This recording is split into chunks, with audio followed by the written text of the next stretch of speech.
Okay, yo, what's up? Welcome to the second dungeon walkthrough video that I'm doing. Today we're going to be doing Upper Karazhan.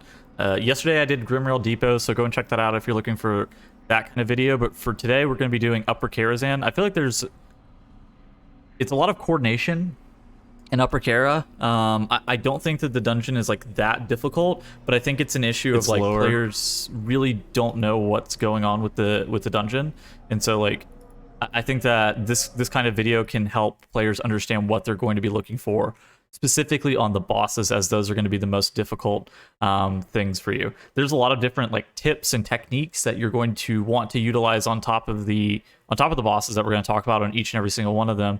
And just there's a lot of really cool stuff that you can do in this dungeon. So it just really depends on like what you're doing. I would highly recommend like probably getting a voice for this key if at all possible, because it makes the dungeon substantially easier. So first thing, I'm gonna skip the first two mobs. Like there's not really a lot going on with those two mobs. The next thing is like you see these robots here. I need to take this out of full screen mode, don't I, to be able to use Epic Pen? You see these robots here. So you can either do one of two things. So you can either tank the robots on top of the stairs, and then whenever they start doing their discharge, you can stand right here. Your melee or your tank can stand right here and continue to hit the ads, or they can be tanked in inverse, where like you see our tank is tanking them down here, and whenever the thing goes off, he's going to stand up here and he's going to be thwacking them. Range should probably just stay out of range and that kind of thing whenever they start doing their discharge. These trash bombs very easy to deal with, and just by doing that one technique, like you see our tank here, he's standing up top. Our warrior doesn't know what's happening, and he's actually kind of getting hit, or he's trying to dodge actually the discharge, which is crazy. But our tank, he was just standing on the ledge right there. The robots like Z-axis their discharge, and they don't shoot it up the stairs. And so you can even see like right here, there's our tank. So yeah, that's how those mods work. They're fairly simple. I don't think there's too terribly much going on with those guys, but it's like that one simple strategy makes these mobs a lot easier.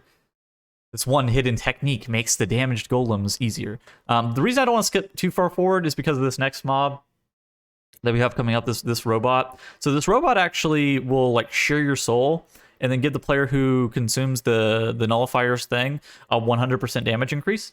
And so you really, I feel like there's a lot of ways to min-max this robot. And so I guess I have a couple things I want to talk about with the robot specifically. First off, it's 100% damage increase. Secondly, every single time it starts to try to nullify you, if you're lining, so like, so say you're playing healer or something like this in this key, you can actually line on this pillar, or like you're even playing tank, you can actually line on this pillar and like stand here and have somebody else get nullified, and to prioritize it on a DPS to where they're able to do as much damage as possible. Ideally, you keep this nullifier alive. So we don't do a great job of doing this, but ideally you keep this nullifier alive, and you pull all 4 trash packs back like into this room, and you deal with them that way.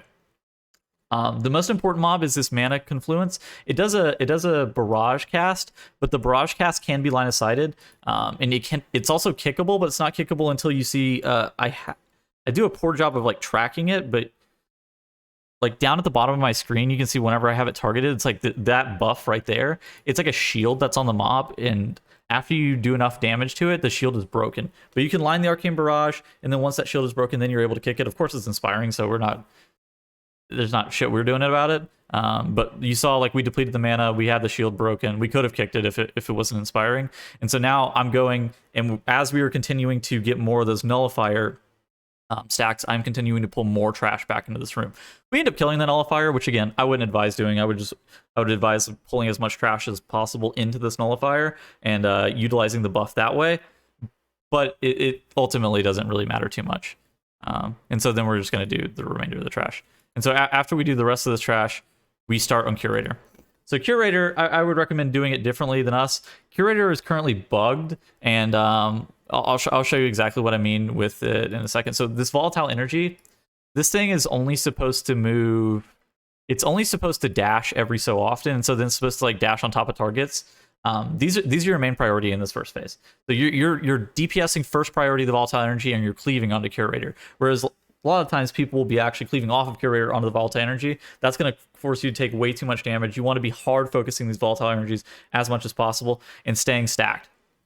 And so the reason you're staying stacked is so you're dropping these puddles, and you want to be like, so how I normally like to do is I like to move like serpentine. So I like to go here, and then I like to go here, and then I like to go here, and then it's like I'm just serpentining around the room. In this group, we just fucking run it straight down mid because it like our space doesn't matter because the boss dies fast enough. But if you end up having to spend a lot of time on this fight, it can become problematic. So you want to stay like loosely stacked, and so then the volatile energies are going to start leaping here in just a second, and we again are focusing them. We accidentally end up getting cleaved by this. Somebody ended up standing in that puddle, which is why we all dropped pretty low. But overall, it's mostly fine. So you're going to want to just make sure that you're moving in a serpentine pattern, and then spread out before the volatile energy dashes at you to where you're not stacked up for that cleave. And so that's basically how this boss works. And then it goes in the evocation phase. So the evocation phase, the boss is taking 100% increased damage. This is basically when all of your offensive CDs go into the boss. So you can lust here. So this is a bit complicated, right? I don't necessarily want to advise players on what to do. So you can lust here. I don't know if I would necessarily tell people to lust on this part, especially this early into the season. But this is absolutely a point where lusting was very optimal in previous expansions. So whenever Legion was current, it was optimal to lust this boss, and it was optimal to lust Mana Worm. And you would do Medivh without a lust. But basically, as it currently stands, I would probably recommend holding lust because you're going to be running into more issues on Medivh because people haven't seen that boss, and it's pretty kick intensive, and the faster that you can get off of that fight just generally is what I would say. It makes it a lot easier just because people don't normally know what's going on this early in the season. And I think like with time, you'll probably start to optimize more lusts in this, like more lust strategies in this dungeon, and you'll go for a lust on Mana Worm, and you'll go for a lust on Curator there and be able to, like, we could have one phased it if we sent lust on this guy. And so it was ultimately fine. Like, we're not in any danger. We're making sure to again prioritize these volatile energies, so we stack up whenever we have to drop the puddles, and then right before the volatile energy dashes, we make sure to loosely spread so only one person is getting cleaved. And that's basically how this boss goes. We hit the second evocate, and then the boss dies. This Flamebringer, we end up messing this up a decent bit, so I don't really want to dwell on this for too long. But the big issue with this Flamebringer is every single time he dashes a player, he drops threat immediately. So your tank needs to be on top of their shit, especially whenever he dashes. And so, like, if you have, it's like, since it's DK meta, it's pretty nice. So it's pretty cool that like DK can instantly grip him or taunt him. In addition to that, he also has like frontals that he does every so often. So you see these swipes that he does. These are frontals. Make sure that you're not going to be standing in front of him. And then, like, we're getting cleaved. I panic and run up here and accidentally reset him. You can pull him up here if you pull him up instantly. And I like kind of tanking him up here because it allows you to not have to avoid that ground effect, that fire ground effect. But at the same point, he does run into an issue where he can reset. And so that's just something that, as long as you're aware of, I feel fine with telling people this. Medivh, which I think is one of the biggest reasons that I'm making this video. So we got three things here. There are three casts on this boss. So first, Inferno Bolt. It's mostly fine. I think that I want to wait until another cast. Piercing Missile. I think we started with Frostbite. Okay, so we started with Frostbite here. Give me one moment. I'm gonna go. Okay, so Piercing Missiles always is like the first cast, I'm pretty sure, on this boss. At least it used to be. I suspect it's probably still the same thing. So now we go to Frostbite. Frostbite is your, we'll just put F on screen. Number one priority on kick, right? Basically, how this works is Frostbite will stun a player indefinitely until they get hit with the fire bolt. And so basically, with Frostbite, you absolutely have to kick this. And so you're gonna see we're gonna be rotating kicks.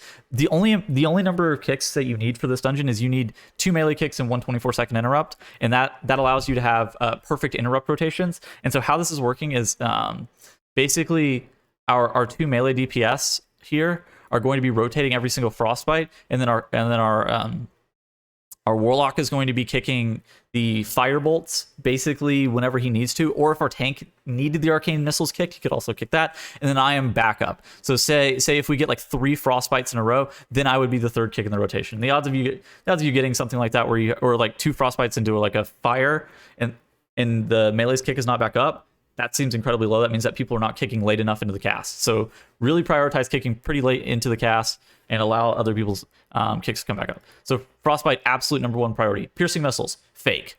It really kind of depends. I guess it kind of depends on the tank. But from what I've seen, and from what I've talked to Trell about this boss in particular, the piercing missiles, and I also talked to Frosty about this boss in particular, the piercing missiles don't do enough damage to where your tank needs them kicked. There are probably some dungeon levels where your tank is going to need the piercing missiles kicked, and at that point your warlock is probably going to be kicking them and you're just going to be eating the firebolt. But at this current level and at this current tuning, it seems like, also since like DK is meta, they can just pop AMS and eat them and they're mostly fine, or they can just end up death striking through it, is what it seems like. Additionally, if you're playing with other tanks, it's probably going to be tank dependent, but overall, it seemed like it was not enough damage to where a lot of tanks were scared. Inferno Bolt.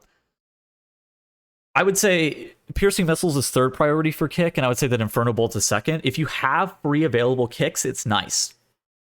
If you have the Flame Wreath out, it's mandatory to kick it on a Flame Wreath target.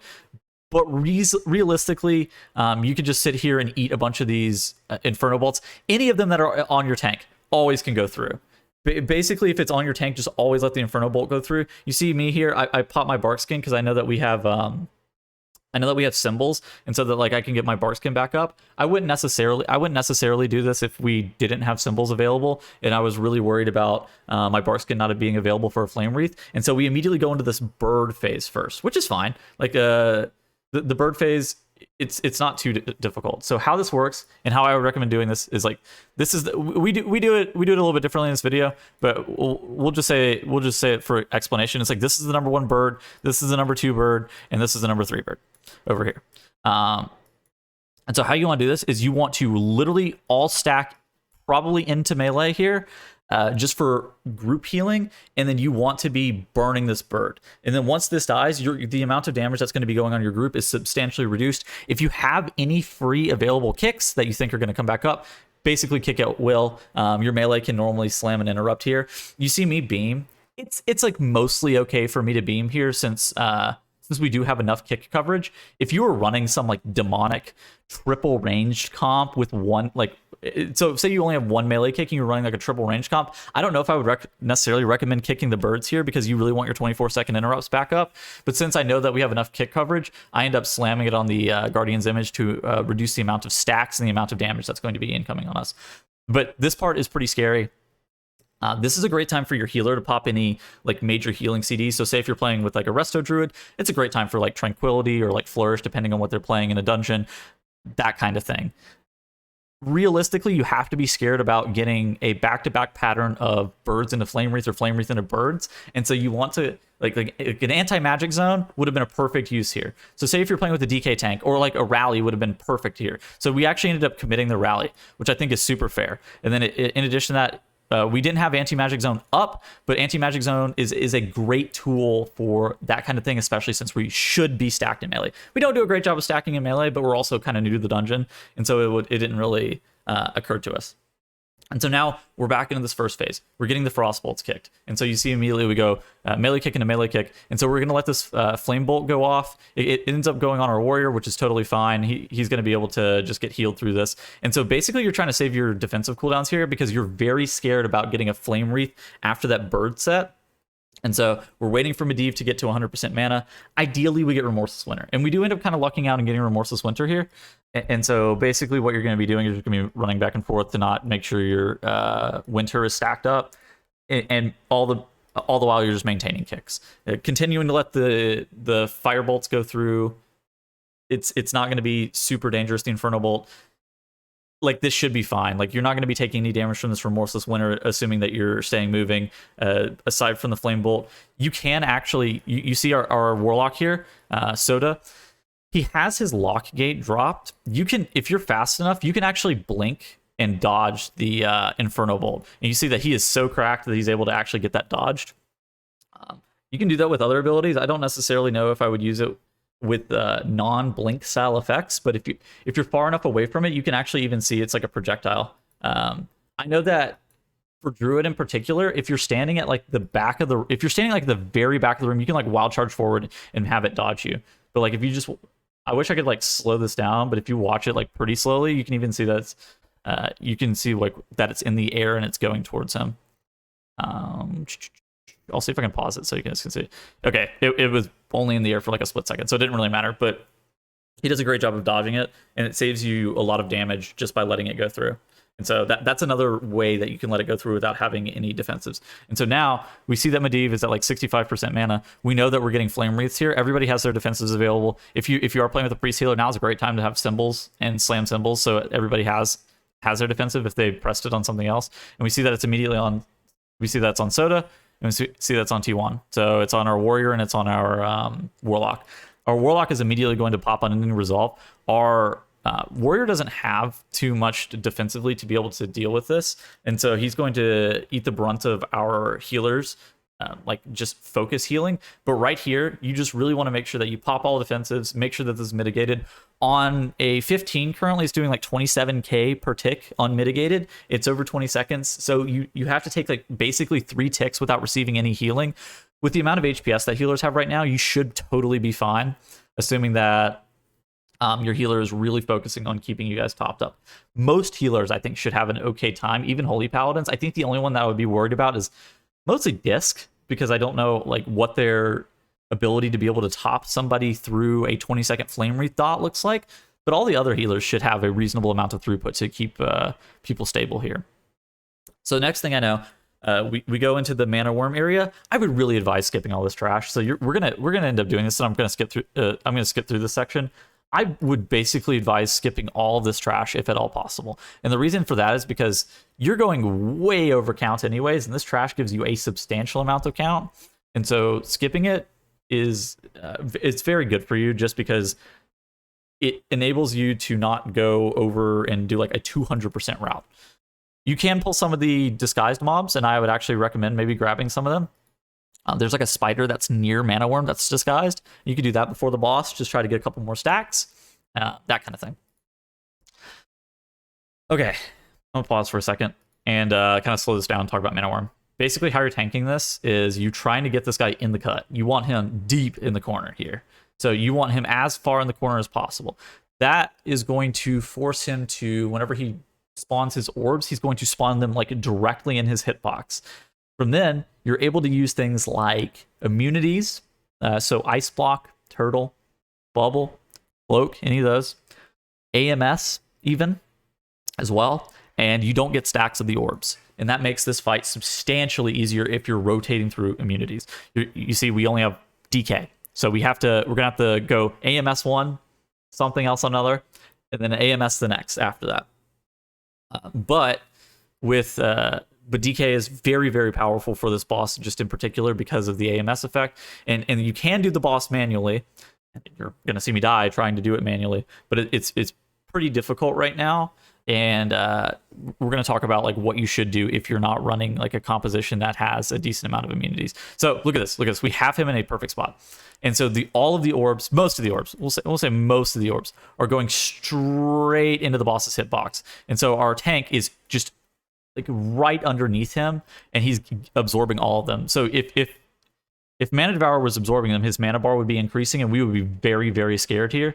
But with what's going on there, our tank grabs them, and it's fine. You can't really let them contact the boss because he's going to gain mana every single time he contacts those orbs, and he's going to start at a higher mana, and he's going to do his orbs faster and like do more explosions, and you're going to end up wiping due to it if you mess this up. So it's incredibly important. It's the core of how the boss works.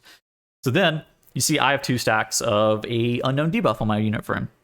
What this debuff does is it makes your damage increase, but it also does a ticking dot. The dot seems like it's pretty undertuned right now, how much damage I think it should be doing relative to how much damage it actually is doing. And so I probably could have held this 2 stack for the whole entire fight. How you remove that dot is you hop in this purple puddle and you soak it off, and it just drops the stacks. The purple puddle is doing a gross amount of damage right now, and so you're going to see me drop it. I have my bark skin up, but I reasonably should pop a lot more. I wait until after the lightning because I know that like I'm not going to die to incidental cleave. But even then, this is a mistake. Like every single tick is. It looked like it's like 45% of my HP. This is a mistake here because like I need to be bared up. Like I need my healer to be prioritizing me. I probably shouldn't have soaked these. I should have put this on somebody who maybe has more cooldowns. I probably should have let our Warlock soak these, where he can Unending Resolve and drop both of these stacks. If our DK didn't have AMS, like, you really want the tank to be grabbing a bunch of the stacks and then soaking them off, because it's not a ton of damage to them. But to me, it, like, even though I have Bark Skin up, for both of those hits, I almost died just dropping 2 stacks of the debuff. And so it does come off fast, and so you can, like, stagger them, and that is important. So now, since we don't have an immunity, we're making sure that the boss isn't necessarily straight in the corner, or if all the ones that are spawning underneath this hitbox, our DK is just standing there and manually soaking them, and he's going to drop them, or he's going to actually hold them because he wants the damage increase. But if he was scared about how much damage the dot was going to do, then he would drop them. So for me, I make an error. I think that, like, after this lightning, I'm pretty okay to drop this 1 stack in this zone. It was absolutely a mistake. Like, I should have known that after I took those other hits, that this thing was doing like 40k a hit whenever you're dropping the orbs. And so, like, I should have known that standing in here with 30k HP was definitely not going to be enough. And so I end up killing myself. But it's not the end of the world. It's just something that we noticed. And so then at this point, we're kind of aware that the dot from the orb on, like, our DPS and healer is not very high. And so we realize that it's probably fine to just hold these orbs for now, especially just sitting here on 2 stacks, depending on how much HPS our healer has. I would say this is affix dependent. You don't really want to go through a bunch of lightnings with everybody having 2 stacks, but it is something that you absolutely can do. You're going to have a pretty substantial increased damage dealt phase. If you had Lust for this boss, or if we wiped here or something like that, we would be able to just absolutely own this boss in somewhere in the order of 25, probably like a minute. Like, we end up killing this in like 2.5 minutes, I believe, was our kill time on this boss. And so that's pretty long for this fight. But you see, we're just sitting here with a bunch of stacks on the whole entire group. I'm stacked up into melee for the lightning, because I know that the next lightning on the rest of us is going to be dangerous. We even pre-rally, and we were going to drop an AMZ for the lightning. But it ended up not mattering because it didn't come out. And so there, we died to Quaking. Okay, now we got the small Man Devourers. How do they work? They spawn orbs kind of similar to the big guy. Whenever you soak the orbs, it gives you an increased damage dealt phase. I would recommend pulling all of these at once if it's not bursting. And so somebody, like, a ranged DPS tags the left side, your tank goes and grabs the right side, somebody grabs this middle pack, and you, like, stack them up in the middle. You play, like, goalie around the outside here, and then you make sure that those orbs that the mana worms are going to be spawning get soaked. So that's basically the core of how this trash is going to work. We don't do a great job here. Like, you see me, I'm trying to run into these orbs before they contact it. You see on our raid frames, people are gaining damage, increased damage dealt stacks, and then, like, we're at 100% count already. We pulled the trash that was in the Mana Devourer room, and so we would need, like, a rogue. We still have, like, the chess event, like the mandatory chess event. We went way over count, so there is a way too much count in this dungeon. So you absolutely could skip so much if you had the presence of mind to route around that kind of stuff. But now we're going through this area. There's a Slayer. Basically, the Slayer does a mighty swing. Don't get knocked off the ledge. That's a hot tip. Don't get knocked off the ledge by the mighty swing. That's the only thing that you really have to worry about here. The Pyromancer, we actually have a wipe to this guy. He only has he summons imps. He casts a fell bolt. And the only mechanic that really matters is he summons these fell orbs. And I'm going to try to show them here in a second whenever they spawn. Basically, the fell orbs need to be soaked mostly by your tank. If you have a Holy Pally, it's great for them to pop bubble. Okay, so I'm messing around with the bat. I wish I had a better POV on this. So there's a fell orb here. Actually, I can go back. I soaked the first fell orb on this guy, I remember. Give me one moment. So there's going to be a fell orb, and you want to soak them. If you don't soak them, they explode, and they basically just wipe your group. And so right here, you see that they're stacked. Our DK should probably... I start soaking them because I think it's fine. And then I realize that because they're stacked, I'm very scared. Again, as I was saying earlier, if you have a Holy Pally, you absolutely can just, like, have them send their bubble here and soak them. We just use our DK. It doesn't really matter. He's going to end up soaking that. He's not going to take any damage from the Pyromancer. DK, very durable tank. Any tank class can reasonably soak those and probably be fine. So we kill that mob off eventually. And then we have the chess event. And so how the chess event works is off the rip, the king is immune. So you see he's got this bop icon. He's got this king buff. He's got this bop icon above his head. This means that he's immune to take any damage. How it works is if you kill any of the pieces around him, literally any of these, then he becomes vulnerable and takes damage. And so after that point, you want to be popping like offensive cooldowns into him. So how we're going to do it is I'm going to be popping all of my CDs on AoE here. And so I'm going to be prioritizing getting like the knights or the queen like really, really low, and to where we are able to chain the buff.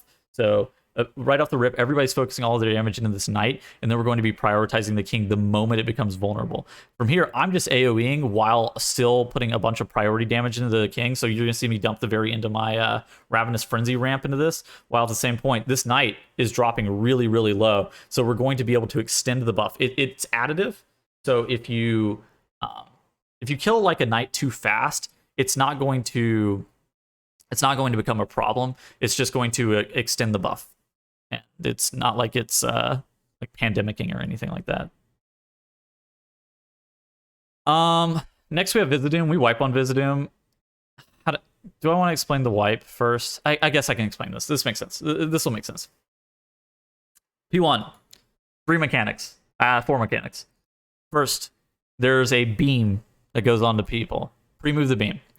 What I mean when I say this is like the this thing that I have right here is like the fell beam. If you're not pre-moving this, you absolutely can get hit by it, and you see me like I'm moving in advance to where the position of the beam is just not on top of where I was, and so then I'm able to walk out of it. Second mechanic, Disintegrate. You saw it's like the big it's this thing. Dodge. You see where it's going. You should be able to dodge just out of the way of it. You're not lusting P1 on this boss, by the way. I'll explain in a little bit. You absolutely want to lust P3. Lusting P1 on this fight is not very useful. Third mechanic is the bombardment. Basically just dodge. The fourth mechanic is like these orbs that come out. You see Lavella, our healer, has the debuff of the orbs on him. He's going to dispel them off in just a second. He's going to spawn these orbs around him. Actually, he's going to let it expire. You can probably just slam dispel instantly, assuming it's not on a melee. And it summons these orbs. Basically, you just dodge out of the way of them. And they really, it doesn't matter in P1. It matters in P2 and P3 heavily. Okay, this is the most important part of Vizdoom. So I'll show you what happens. So basically, you run down this platform. He's casting Disintegrate. There are these Count Dooku lightning zones. Our group is actually getting zapped here. They walk way too close to this before they realize that they're too close, and then they back off. So he's going to be casting Disintegrate. The moment that somebody walks into this ring, I'll pause for a second. The moment that somebody walks into this ring, they activate the boss after this Disintegrate cast. And what this does is it makes him come out of this like Disintegrate only spam phase, which I'm going to get back to in a second, and then actually start doing his mechanics again. So if you're going to do it au natural, I would highly recommend not being where we are. So standing here is a mistake since we've just activated the boss. We absolutely want to be on this platform up here because we need more space, basically, radially. And so after we activate the boss, it's kind of fine if we're going to play it out. The only thing that's dangerous is that orb mechanic that I was talking about, because the orb mechanic, it puts a very large dot on players, and the dot is quite potent if you're not careful. But there are ways to mitigate it. So we get the bombardment, and then at the same point, we are getting these orbs that spawn onto us. And this is like sketch central because our healer wants to insta-dispel himself. Again, so it goes on myself and Lavella, and our healer wants to dispel himself insta. I am stuck. Like, I have no outs there, dodging the bombardment, not walking into the lightning, and we all end up just dying there to a bunch of random stuff. This is largely because we're not in the middle of the platform, but it's also because we activated the boss. So what I mean with that is you don't have to activate the boss in that platform. So I'm going to skip P1, and then I'm going to show you us doing it correct and how we time the key, because we come back and we know the strat. We accidentally just didn't realize. I don't think we necessarily realized what was going on. And so what happens here is we're going to make sure that nobody walks into that zone, right? Nobody's going to walk into this circle, into that ring, and it's just going to be myself, Lavella, and Soda DPSing the boss. And so we're going to sit here from range, and we're going to probably spend 2 minutes DPSing this boss. And you know what we have to do? Dodge Disintegrate. And that's the only mechanic. And this boss ends, and you're able, and you want to save every single offensive CD. No offensive CDs get used here. You're just gonna be chilling. Like maybe if you have a 1 minute, you can send it. Pets, don't send them, don't take them out of the phase either. And so we're literally just chilling. You can, if you're a melee with like, so say our tank wanted to Death's Caress the boss, or our warrior wanted to Heroic Throw. They could walk up here and like play from here to here and dodge the Disintegrates and then do their shitty low damage melee abilities on the boss. But ultimately, it probably doesn't matter. Because at some point, we're going to be pushing the boss to 30% HP. This guy phases on HP based, by the way. I think it's 70-30. Actually, I think it's 60-30 now that I'm really thinking about it. And so he phases on percentage HP. And so the moment that you push him to 30%, he's going to be bouncing out of the platform. He's going to be leaving here. And so we're just chilling here, talking about our day, making sure we dodge the Disintegrate, and saving our offensive CDs. And the reason that we're saving our offensive CDs is because we don't want the last platform to go very long. Because first platform, like the ground phase, this had the most important mechanic was the orbs. This has 1 orb. This platform, 1 orb at a time. This platform, 2 orbs at a time. The last platform, 3. And that shit is scary. So you absolutely want to save. You see, we don't have sated, so we're saving our lust. We saved all of our offensive cooldowns by doing that strategy. And now here, the boss is just going to be channeling this. I don't even know what the name of this ability is going to be called. Ender of World or some shit. Stabilize Rift. Basically, if he gets the cast off, he's going to wipe you. I think he actually summons ads. I don't think he necessarily wipes you, but he's going to wipe you pretty much. And so we're going to kick this as late as possible. And what kicking this as late as possible does is it means he's not doing any mechanics. He's not summoning any orbs. We don't necessarily need to kill these sentries. Like the sentries need to die if the boss is going to activate, but we're not AoEing here. Realistically, we're just prioritizing all of our damage straight into the boss. If you do go into this phase, you're going to be getting 3 orbs at once. I don't know what to tell you if you're getting 3 orbs at once. Like you need to reevaluate your strategy. But we end up killing the boss with lust and everything, and all of our offensive CDs, and that's the most important part there. Beyond that, there's not really too much else going on in this dungeon, and I don't think there's too much else to talk about in this video. Cool. I should be releasing an Iron Docks one probably tomorrow, and then hopefully a Lower Kara the day after that.